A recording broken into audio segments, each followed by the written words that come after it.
I love my HBCU.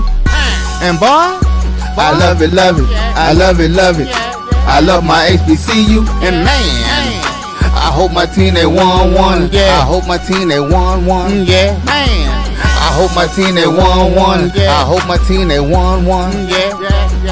I tune into the HBCU Sports Lab to see if my team won or lost. If they lost, I'm quiet as a mouse. But if they won, keep tab. I'ma do the dab, yeah. Dr. Cavil, he know what he be talking about. Mike and Charles, they know what they be talking about. They compress the analytic data with the hip hop. If you know them like I know them, they gon' tell you if your team, if they won or lost, and who the ball. So listen to Professor, yes sir, and pay attention, cause he gon' teach a lesson. This is Dr. Cavill's Inside the HBCU Sports Lab, episode 655. This is the Indy Report, and we have myself, David L. Rhodes, and Jeffrey Johnson, and a special guest as well. How you doing, sir? I'm good, bro. I'm half of the other ones. The other one's somewhere else. You should be happy that the other one's somewhere else.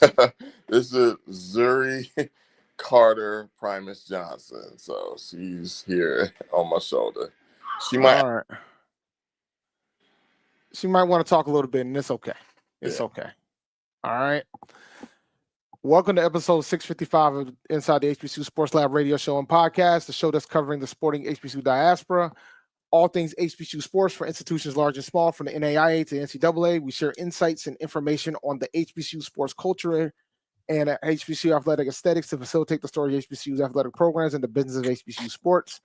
I'm your host, David L. Rhodes, with my co-host, Jeffrey Johnson.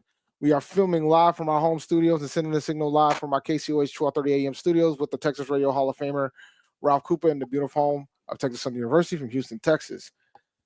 So the NFL draft was last weekend. I streamed for my other show close to 15 hours over the weekend. Oh, Lord. Yeah, it was. Yeah, and then I did, and typically, like, for PNP, we go an hour to an hour and a half on Tuesdays. We pushed 2 hours last night. Whoa. So I've done a lot of streaming over the past few days. Jeez. But that being said, we did have, I'm gonna ask you this question before we start talking about who got drafted. Okay. Who do you count? Like, how do you count players that get drafted? Do they have to graduate from the HBCU? Do they need to be there more than 1 year? Like, how do you count them? How do you count them? I count them all, but some people don't necessarily do that.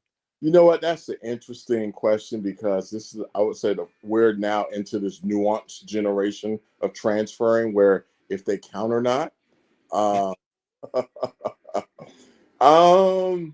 kind of feel that Hunter and Shador, they were there so long ago. It felt so long ago.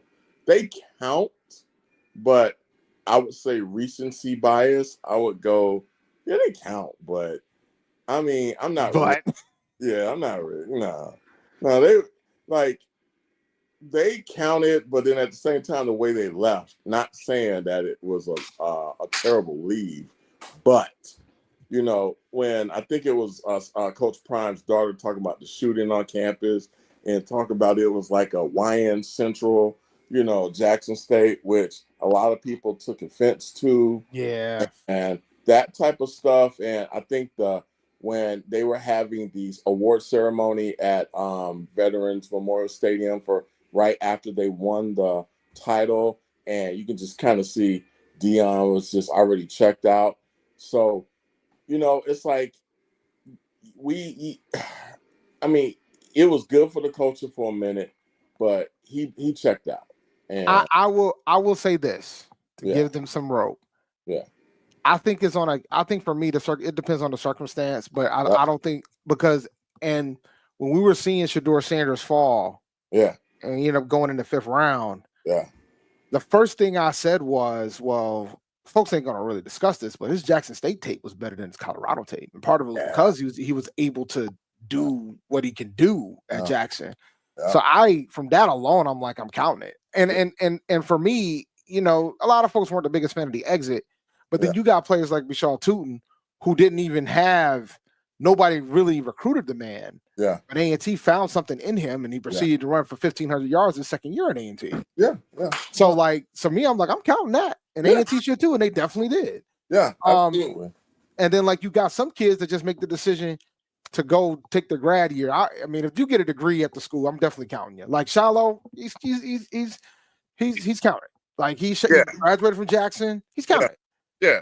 You know, he got picked up. He got picked up as an undrafted free agent right after he got an agent. So shout out to him. Yeah, and Shiloh. See, I mean, as much grief as he got on that football field, Shiloh, you know, I felt that he kind of wore that culture. You know, he did. Like he wanted to be a part of the band and all of that. So, no, Shiloh definitely is he's JSU. Shador, you know, I would say, you know, he kind of takes after his father. You know, my thing is like, for us, me and you, we are HBCU lifers. You know, this runs deep in our runs deep. It goes back well over 100 years, you know, with me. Same with Reek, you know. I got Hampton Institute all the way down to 1921. Yeah, I got Bethune-Cookman going back to the 1950s, you know, Morris Brown in the 40s, you know. So all of this stuff, you know, it's personal for me. So like when Prime got there to Jackson, you know, I think sometimes it's just like, I think he didn't think before he speak. You know, it's like he would just say stuff without actually giving it a thought.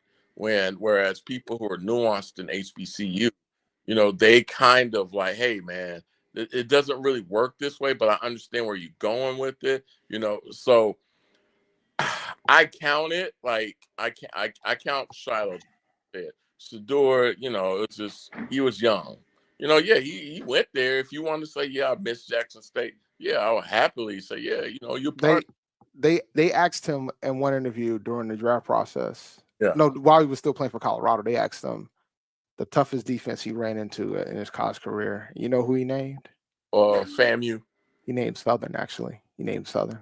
What? He named Southern. And I think folks were taken aback when he answered that way, because they expected to name somebody in the Pac-12 or the Pac-2 now. The 2-pack is what I call them now. And he named somebody. He named Southern. And so like, I think Shador, I don't know, like I always question whether or not Shador really wanted to leave. I think it was just more of a, you know, you kind of had to leave. It's just clear that Shiloh had to go. Yeah, I think for Shador, it's like, because I remember if you watch some of the little videos that was on Amazon Prime, they had a doc on Amazon Prime. It's like when they were talking about how they went to class and like just to see a black folks, you know, black educated, you know, college students, you know, I think that was the first time he experienced that. And I remember just, you know, just the elation on him and Travis Hunter's face. So I think that part of the culture where you got to see black people in a different light, you know, definitely helped him. I guess the swag and all that, you know, he wasn't really doing that at Jackson State. You know, that's the wild part. It's like I didn't really see too much of that. But when he got to Colorado, you know, it turned into that. I'm not saying that they would have, you know, they would have embraced it at HBCU, but it's more like, hey, kind of chill out on that. So. Yeah, but overall, we did have one draft pick for somebody that went to the HBCU through and through. The tackle. Yeah, we had Carson Vincent from Alabama A&M. Not a lot of folks felt the way about Conor Maynard, the coach, but he's doing something right getting these offensive linemen drafted. So shout out to him. The Baltimore Ravens took him. I will say this, during my stream, I named him as a guy Carolina should be targeting on the offensive line position. Yeah. And when he was taken by the Ravens and everybody that was on the stream with me was watching his highlights, he was like, oh my God. I was like, yeah, that's why I wanted him. Yeah. And now we probably won't draft a lineman and we end up not dropping the lineman. Definitely for Bryce, you know. Oh man. Well, he's protected, but I'm thinking long down the line. Like when you take somebody in the 5th round, that tends to be more on the developmental side. Like you don't expect that guy you expect that guy to start right away. Yeah. So, you know, so when you take somebody that late, he's basically a depth piece. Yeah. You know what I'm saying? So you're not trying to, there's no expectation to him to start day one. Oh, And absolutely. with the Ravens, it'll be interesting to see how he does with Baltimore. I think they're going to love him down there in Baltimore, man. It's a phenomenal pickup for the Ravens. Definitely. Agree with you. And we had a lot of we had a couple undrafted free agents. A lot of folks got signed from the HBCU front. We had some folks from Jackson. We had some folks from A&T. Let me go ahead and I just had the list up. Let me go ahead and pull that list up real quick. But my browser decided to crash. But we had a few guys that got signed, and we had some folks that got invited to mini camps. So for you guys to understand the difference, undrafted free agents are basically guys who signed a contract with that particular team, and they are now on the 90-man roster. But you have to remember, in August they reduced that roster to 53. So there's going to be a lot, and then additional. You get additional practice squad players if they clear waivers. Yeah. You get practice squad players as well, so they can end up coming back on the practice squad if they clear waivers. Yes. So we had a lot of guys who got picked up. So shout out to them. All the undrafted free agents are pretty much done right now. There might be a couple that might come down the pike. Yeah. And they also did a bunch of rookie camp invites. But I'll just name the free agent signings. We got Kendall Bowler from Florida A&M. He got signed with Denver. The school down the road, Joquan Davis, he got signed with the Denver Broncos. Norfolk State, he also played Virginia Tech. Daquan Felton, New York Giants. North Carolina A&T got offensive lineman Jason Ivey that got signed by the Cleveland Browns.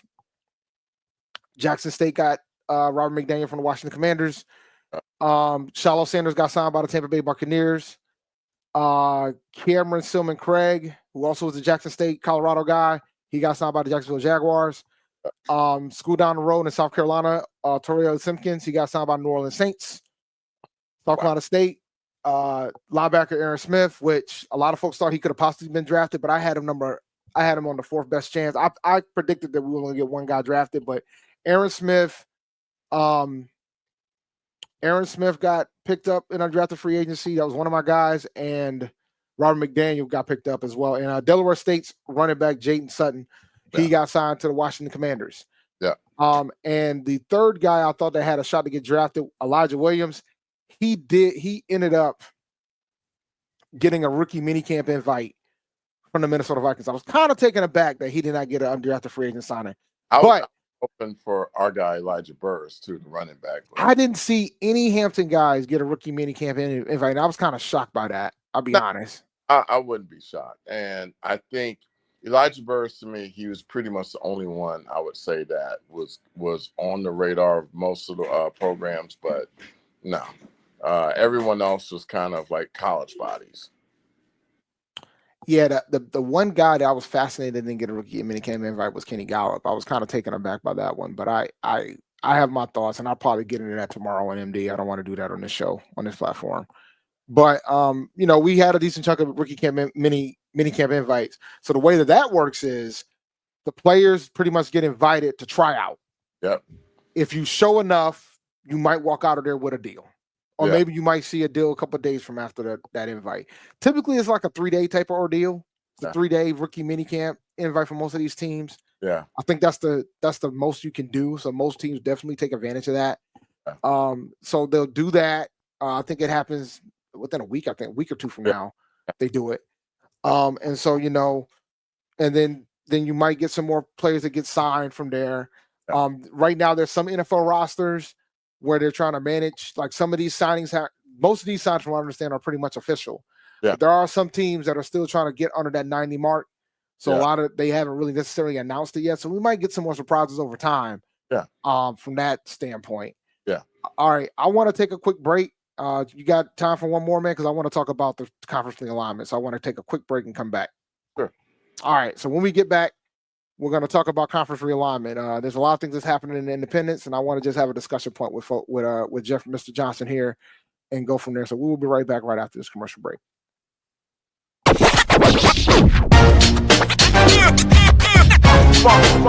like a loop machine. Going around town, trying to get down.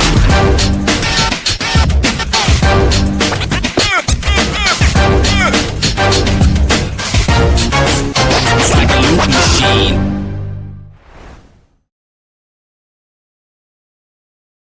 When you're looking looking for the latest information on Southern University sports, the Southwestern Athletic Conference, and HBCU athletics, there's only one place to go. Tune in to the Carlos Brown Show, exclusively on the Black College Sports Network. It's never too early to plant the seed, to share the tradition, and instill a sense of pride in your HBCU with your little ones. HBCU Pride and Joy Children's Boutique helps you share your school spirit with a wide selection of adorable kids apparel and accessories officially licensed from your favorite HBCU. Visit hbcupridejoy.com and follow us on all social media at HBCU Pride Joy on Facebook and Twitter. Hey y'all, it's your girl Sonia from She Say Sports. Make sure to check us out every Friday morning at 9 a.m. on Black College Sports Network, YouTube, and Linktree. And please don't forget to subscribe to our YouTube page.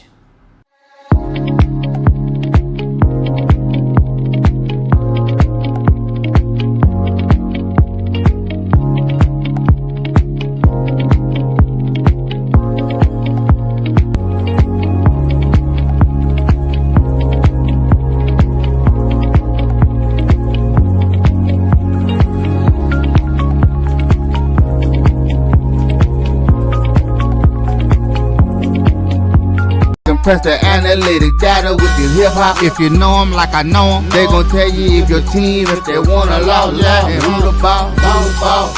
So listen to Professor, yes sir, and pay attention, cause he gon' teach a lesson. This is Dr. Cavil's Inside the HBCU Sports Lab. This is the Indy Report, episode 655. All right.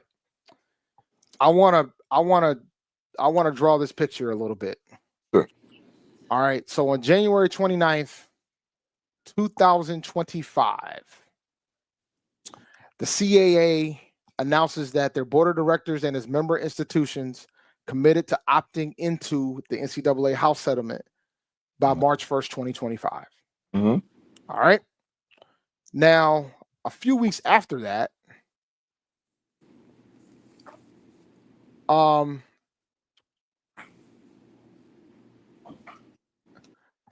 William and Mary announced, particularly on February 28th, William and Mary announced that they are going to opt into the house settlement in 2026. Mm-hmm. They thought about everything and they said, you know what? I don't think we're going to do this right now. Yeah. 2025, we're going to opt out of the NCAA settlement in 2025. And then in 2026, we'll opt in. So that was pretty much against what the CAA announced a month prior. Now, fast forward to last week, and William and Mary announces that they are leaving CAA football and going to the Patriot League in 2026.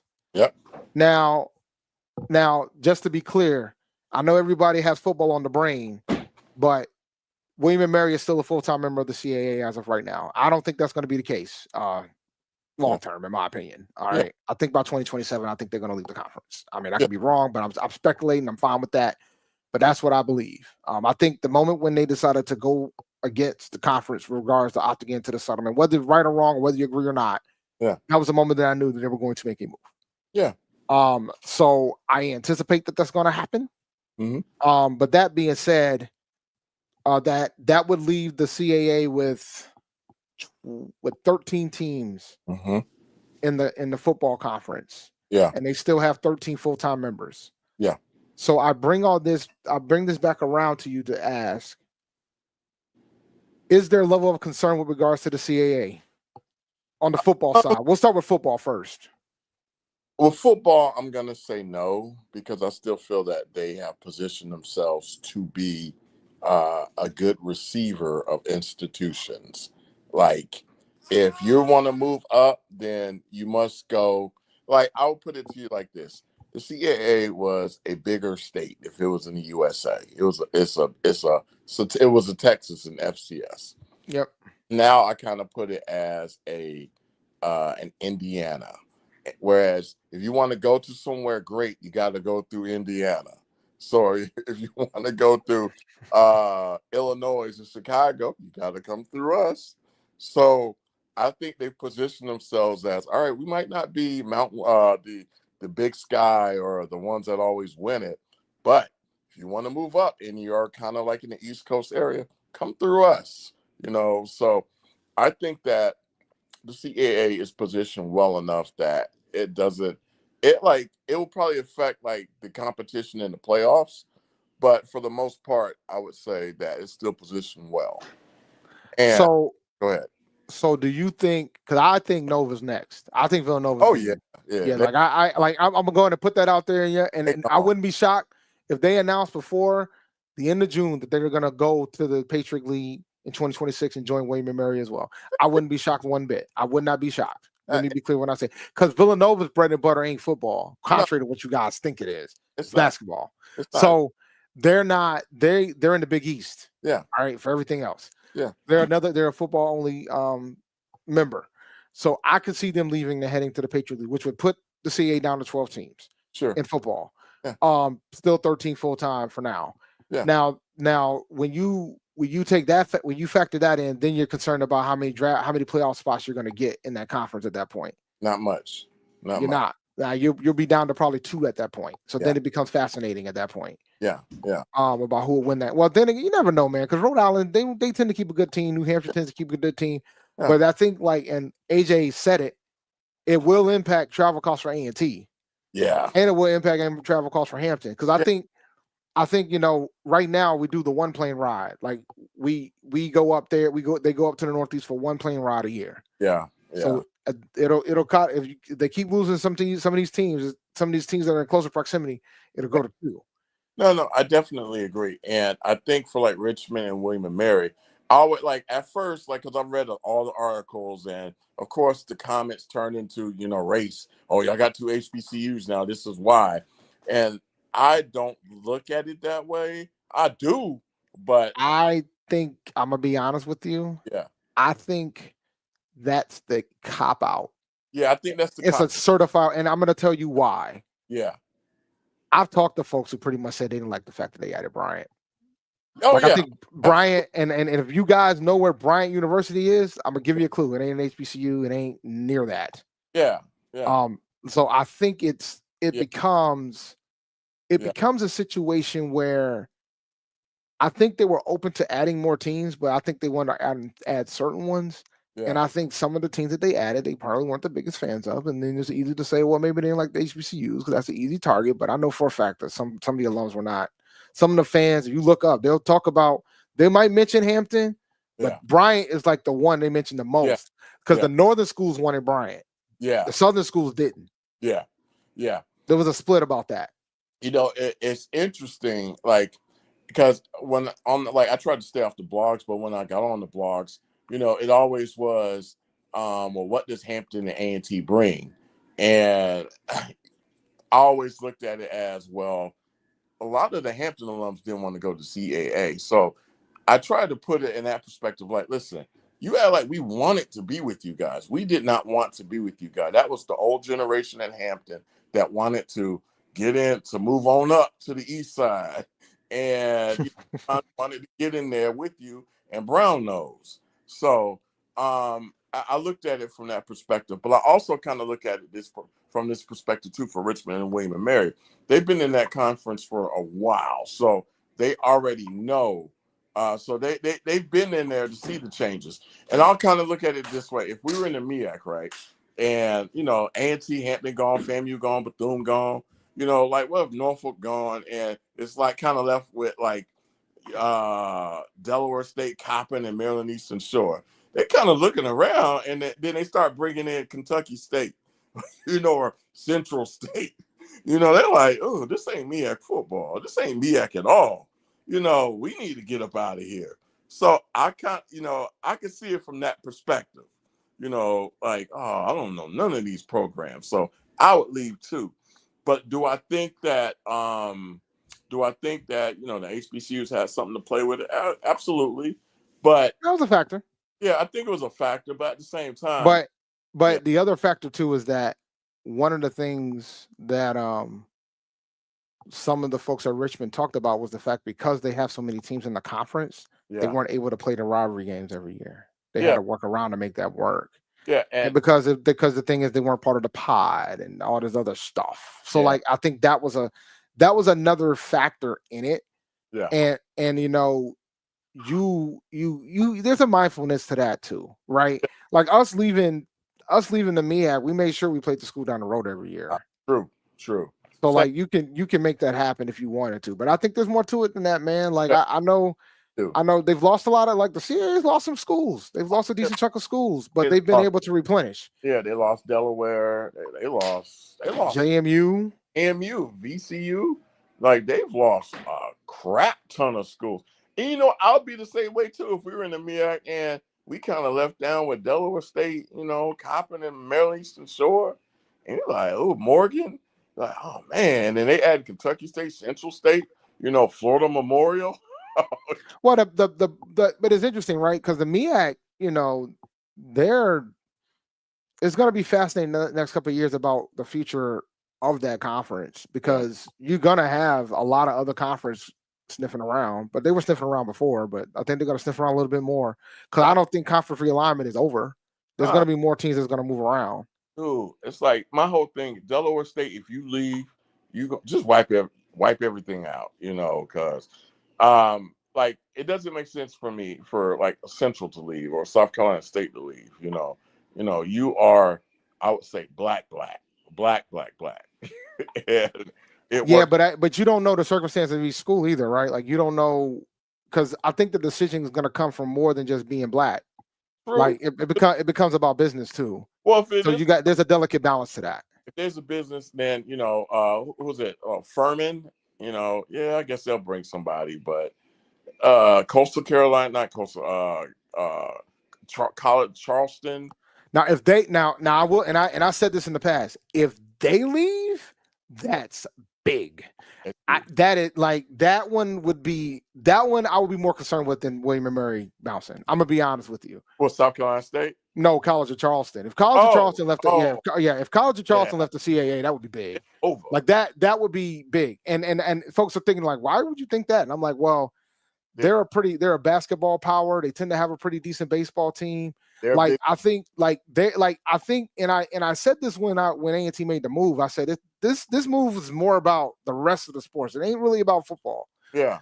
They got pretty good basketball programs in their conference. They got some baseball programs in their conference. 2 years ago, they sent 2 teams to the NCAA tournament in baseball. Yeah. So I think from that aspect, it's going to get fascinating about what happens. Like I know A&T, I word on the street, A&T was fine with doing football only, but they weren't. So yeah. So do you kind of feel like the Patriot League, they're trying to build it up into something like not a super league, because to be honest, those programs in there are not really good at all. So I think what the Patriot League is doing, because I didn't even say this part. I missed to say this part about the Patriot League move. Yeah. The Patriot League is opting out of the NCAA settlement. Yeah. So that is going to be a factor as well. There's only 2 conferences right now that have formally said that they've opted out. Yeah. The Patriot League and the Ivy League. Yeah. Only 2. Yeah. So that's the other thing. Yeah. So I think it's also about, like, if we always talking about going to neighborhoods and all the other stuff, right? Yeah. I think somebody like a Richmond, a William and Mary wants to be in that neighborhood with the Patriot League. It's like the Ivy Leagues that ain't the Ivies. You know what I'm saying? That's what they are. That's what the Patriot League is. They're the Ivies that ain't the Ivies. Yeah. That's what they are.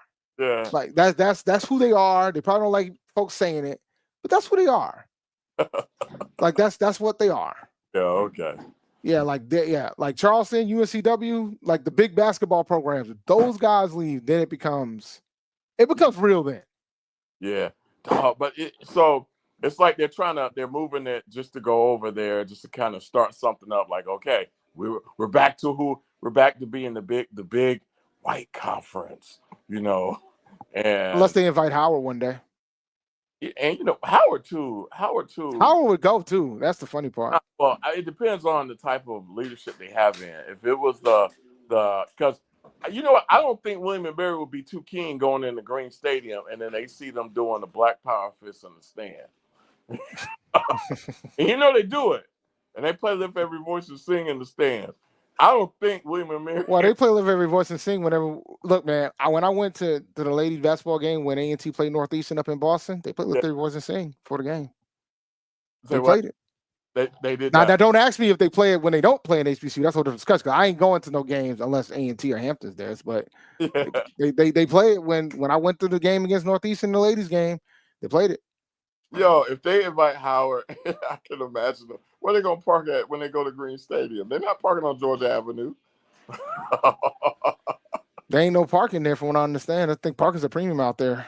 They're gonna take the Metro. No, hold on, the Metro gets them off at Georgia Avenue. No, Shaw Howard U. They got to walk about half a mile. Ooh, half a mile through Shaw. Ooh, no. Ooh, yeah, nah. Now it's gonna be interesting, man. Because Brandon's trying to get in here. I'm hoping I can get him in here. But like it's a fascinating conversation. Yeah. About this, because I think with the settlement hasn't even been done yet. I guess the judge pretty much kicked it back. The judge kicked it back. Yeah. So now they got to figure out what they're gonna do. Yeah. That could take a while. I think folks are kind of worried now because people have already started planning that the settlement was going to happen and it hasn't happened yet. Yeah. So it's going to be fascinating to see how that pans out as well. Yeah. But I just think we're going to have a lot of conference churn. The Big South is sitting there. They got 2 football teams left. Oh God. A lot of folks don't realize that. I remind folks they only have right now the Big South, not Big South OVC. Yeah. The Big South. Yeah. They have 2 football programs left. Who is Gardner that? Webb, Charleston Southern. Everybody else in the Big South OVC is all from the OVC. Sheesh. So when you take that into account, those are 2 other ones that could potentially scoop up, and then you could turn the Big South into a basketball conference, which is what it is anyway. Yeah. Dang, that's really bad. Like, well, I mean, but when we were in the Big South, they had football only members then. Monmouth was a football only member at the time. Yeah. So you still got that aspect of it all too. Yeah. So was Kennesaw State before they went FBS. Why? I still don't get why. I mean, I get it, the business of it, but Lord have mercy, this is a lot. It's been a lot in the past decade, man. Well, but it's more than like Lawrence. There's a balance to it, right? There's a travel aspect of it all, and then it's also how you can attack geographically. Yeah. Because one thing I'll say about A&T, they've been able to get a different set of recruits than they did when they were in the MEAC because they get to expand their footprint. Like when you're going from Charleston to Maine, I mean, there's black folks in Maine too, contrary to what you guys think. And then you also go through Boston, you go through all the other cities. Yeah. Like you're talking the entire Eastern Seaboard where that conference is sitting. You're definitely getting a lot more recruits, primarily in football, like that. Basketball too. Oh, definitely basketball. Yeah, volleyball, like it's all of them. Like they've done a pretty good job from a recruiting standpoint. It's kind of interesting to watch it. Sure. I mean, now granted, most of the teams in the Patriot League are in the Northeast, so yeah, it would be cheaper for Howard from a traveling standpoint. Yeah. But yeah, man, if Howard, please don't leave the MEAC. It's like I hate it for us to leave. I understood FAMU and Bethune and Savannah State, Winston-Salem State, but I hate it for us to leave and to go there because I was like, okay, no one else leave the MEAC. Keep the MEAC solvent. Same with the SWAC. Well, you can always come back. Hey, look, y'all can always come back. Your Mary leaves was it part of the reason for Hampton to go in the worst places to play like the William and Marys and the other teams, the Northern Virginia schools? You're pretty much they're all gone after this. That was the dream of that 80-year-old man who grew up in that integrationist era. I would call it the integrationist era. I just called it that they were the first. They were the first black folks who got to sit in the boardroom. So all right, I'm gonna have to tell. Hey, Brandon, mute unless you're talking, bro, because you got a lot of noise. And I know that it's gonna be tough with the internet, but what's going on, Mr. King? Oh, he's frozen. Is he frozen over there? Well, you can do them, right? I can. Brandon, how you doing, man? All right. Yeah, he was in that gym last week and it was rough. Yeah, nah, I just said like it was the act of our former president. That was that group that those brothers who finally got in the boardroom was like, oh man, we move on open here too. And the minute we got in there, they they quietly left. Well, But because that was mission accomplished for them. yeah, it was, and you know what? It's like, okay, hey, we're in here, but they never thought about, how they're just say, oh, you'll be all right. Just do what you do. It doesn't work that way. It just doesn't work that way.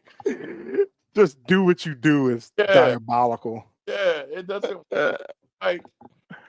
It's like you want to be like, and I pride the commissioner goes out of his way to make sure that Hampton A&T feel fine in it.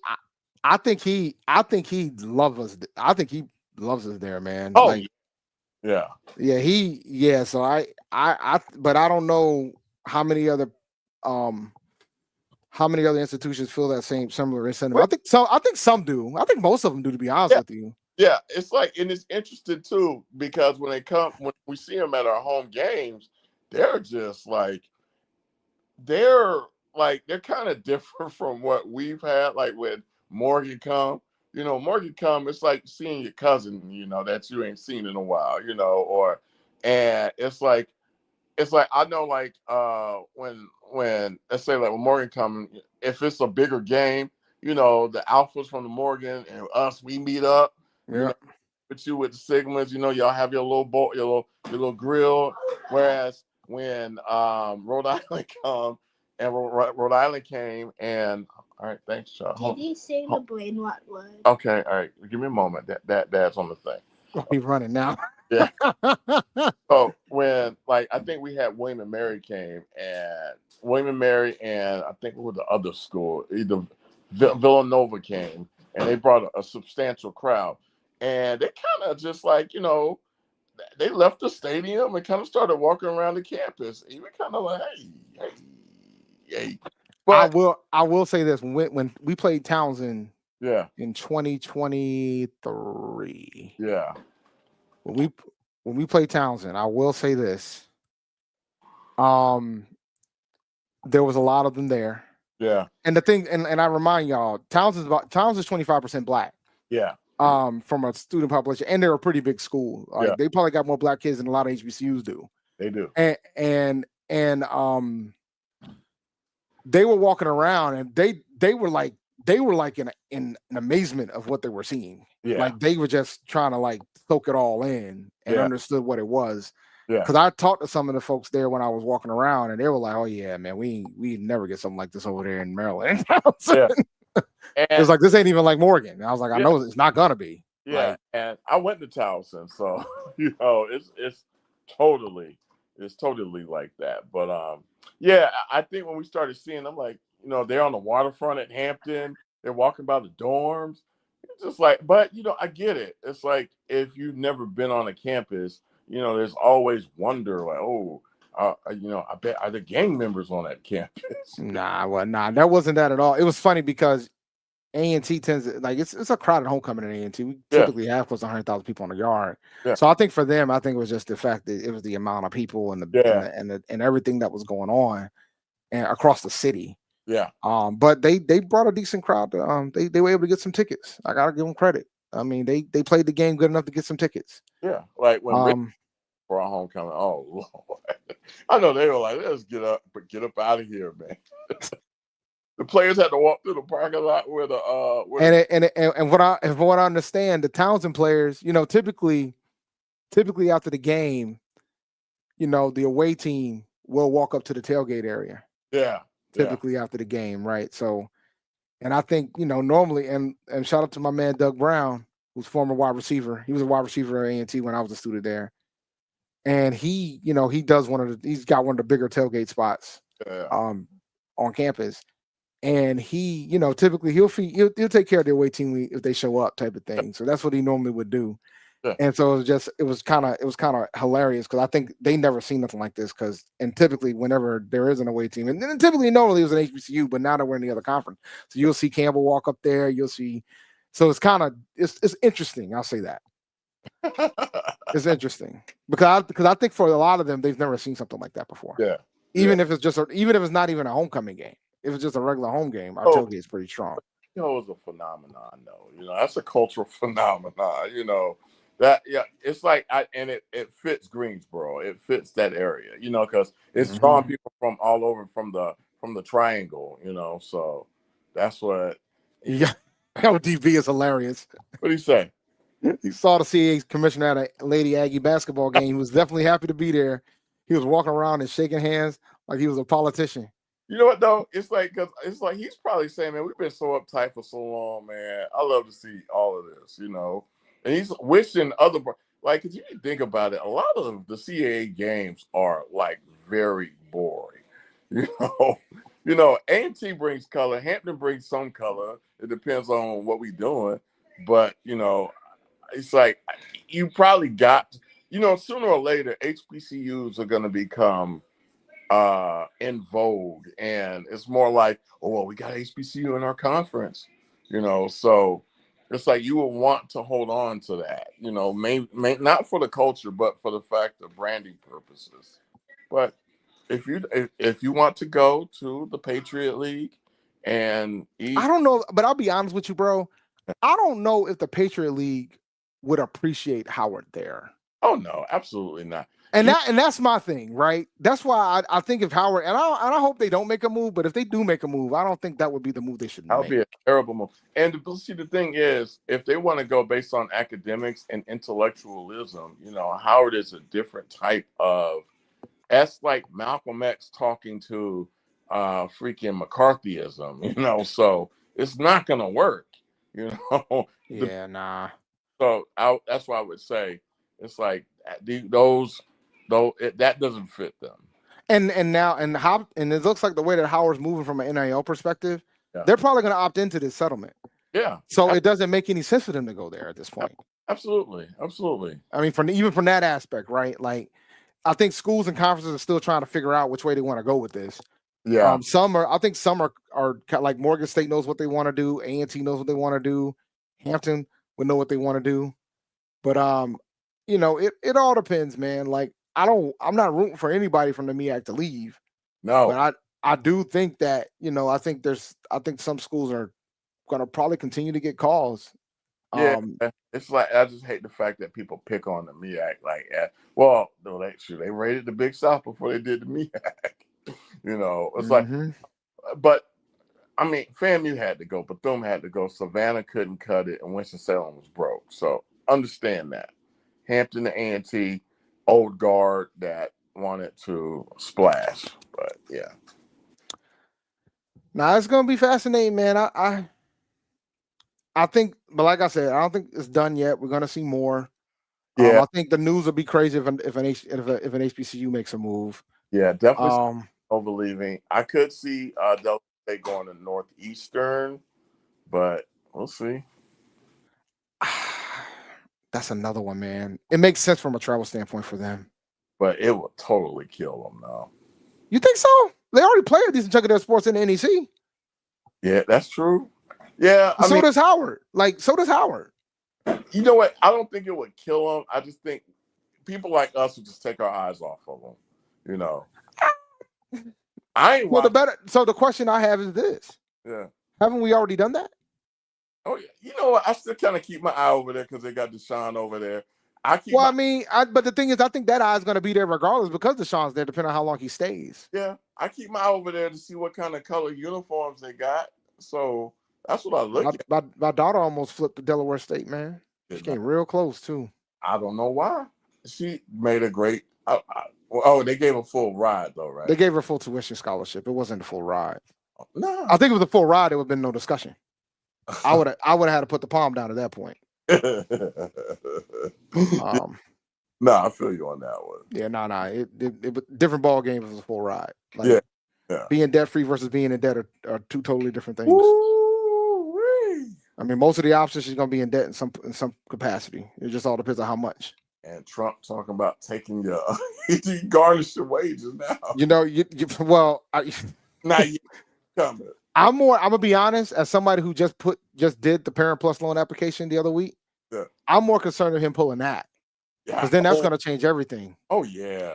Oh, that if he pulled that, I would say enrollment will probably drop. Maybe It'll impact HBCUs, and I don't think it's discussed enough. Yeah. It's gonna impact everybody, but considering how HBCUs recruit and considering a lot of the circumstances of a lot of students who go to HBCUs, that would impact them tremendously. Yeah. Yep. Upwards about 15 to 25%. Yeah, nah. Like you said, Hampton is? No. I would say majority, a lot of HBCUs, anywhere between 5 to 25%. It's higher than that. Oh yeah, I know. Way higher than that. I know it'll be higher. I was reading this on Forbes. They were saying it would definitely. Well, yeah, a lot of HBCUs like 50 to 60%. Yeah, it's high. Like I learned I remember when they were giving out the COVID money. Yeah. And they did it based on who had like Pell Grants and stuff like that. And A&T got more COVID money than any other school in the UNC system. Yeah. And when I saw that, I'm like, oh, I didn't realize, right? You knew you had a lot, but I didn't realize it was that high. Yeah. Mm-hmm. Yeah. They consider school loans are predatory loans, guys. They all are. Trust me. If they get money on top of it, that it's a predator on that. So. Nah, it's and it's funny. I got an email from the school that she is going to, and they're like, you can lock in your tuition rate, and you can lock it in for all 4 years. So, but it's like an extra $5,000 a year. Yeah. So you're pretty much gambling, right? You got to decide. You're like, all right, do I want to go ahead and just pay the extra dough now? And not know what the price is, or do I want to just take the risk and let it go do the normal increase for every year? Yeah. So that's the whole different spill with that. Hold up, I'm just reading a comment from Chuck Hunt. No. Hold on. What he said? They played "Lift Every Voice and Sing" at the NFL draft. Yeah. No, they did not. They did. They did. They absolutely did. I covered the draft. I'm telling you, they did. They absolutely did. They did that, and then they pulled the fedora on. Oh God! They've been playing like they absolutely did. Oh, they had a multiracial choir sing "Lift Every Voice and Sing." I heard so when I'm doing the draft, when I'm doing my streaming for the draft, typically what I'm normally doing, I'm just having the conversations and I have the audio in my ear. I'm not like looking at the draft yet until the picks start coming. So at that point, it was the pre-show or getting close to the beginning of the show. So I wasn't really looking, but I heard it. So I don't know, but I did hear them do "Lift Every Voice and Sing." A white folks singing "Lift Every." Oh, stop. Now that happens. That can happen. I guess it does. It's a gospel song, and it's a gospel. It is a gospel song, guys. Like it can happen. Okay. It's in the book. Interesting. That is some of them choir books that you be looking at church. It's in some of those. Yeah, well, I agree, and I forget white bands play "Talking Out the Side of Your Neck." So yeah, I mean, like what we talking about here? Yeah, and some of them pretty good though. Let's use it. All right. Nah. It's all right. Yeah. It's all right. North Carolina State, that's a pretty good one. Yeah. Ohio State does too. Ohio State got a pretty good one too. Yeah. It's like, but it's all right. It's missing some seasoning though, man. UNCG's is terrible. UNC Greensboro is terrible. Yeah. Terrible. Yeah. I mean, they played the Aggie fight song one time. They almost got yeah. I mean, they already changed the colors to it, so they try to be us very bad. No, they did not. Oh yeah, they changed the blue and gold a while back. Stop it. I mean, UNCG started as a ladies' college. Did you know that? No. Yeah, they were a ladies' college. Why would they do that, man? Yeah, they started as a ladies' college and then they started letting men go to school. Bulldog. What is their mascot? I know it's not a bulldog. No, it's a Spartan. Ooh, that's ugly. Spartans. No. No, it's hilarious for me to watch this unfold. Yeah. 5 years will be bigger than them. Yeah.